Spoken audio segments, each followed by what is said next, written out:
धरती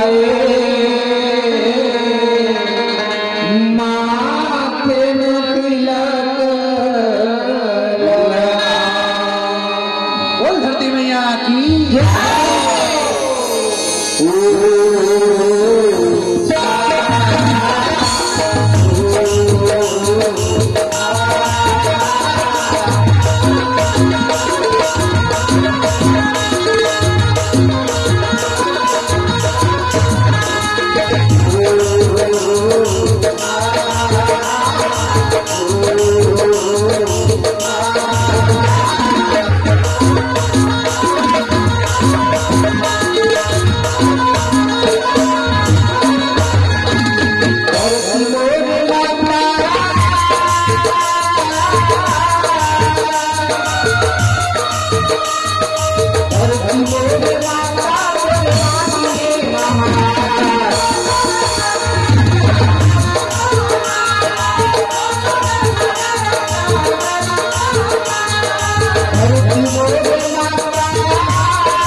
बेटा खुश रह बेटा। कस का वाह टाइम लगे 11 बजे थे हाँ हाँ और घाम कतका करत थे हाँ हाँ आए मुही पालते कूदत खेत हर आवत है हाँ हाँ न जाने तो गोड़ है कहूं बिछल गए अच्छा। एक आठ ठन डोलिया में गिर गए हाँ। तब उठा ही कौन तोला तेलत बता। अब तक कैसे करबे तुझे राव हाँ हाँ हाँ खेत खाला देखे बिना मन हमारे नहीं। हाँ हाँ सियान आदमी एक नजर देख लेता खेत का दूसरे लाते बेटा। सही बात है बाबूजी। तेरे छठी घटार महुआ हाँ। चौका आरती वही बैठे उठाए हो हाँ, हाँ। पान प्रसाद खा के घर डहराए हो हाँ हाँ हाँ देखता हूँ घाट मक्का काट ढेर ही से हाँ। मैं कह अरे राम राम मोर बहू बेटा मन कहाँ के भगवान हाँ, हाँ। फिर सुरता आगे जा महाराज कन बहुल जिताए रहे तो बेटी खेत के तीरे तीरे डिलवा है तेरा जा जा के कर कनी कोड़ दे हो कोई के हाँ, हाँ। चल दिन का खेते डहर हाँ, हाँ। माय के ही मन गई है के नहीं नान करना थी कबर ले गई बार नहीं तेलक आखर में छोड़ते पता वो छठी वाले घर में छोड़ दे रही तेगा पटेल पर हाँ? तकस का अपन छठी देखी सगा पहुना देखी धन तो नातिन देखी अच्छा नाती नहीं खिला सकी रे आज का नहीं देखेगा अपन अपन के सब देखिए रही ऐसे का एक रे मैं हम तहल में खेत धरा दे दी लो लो लो ऊपरा बे अब पदो थे पूजा के है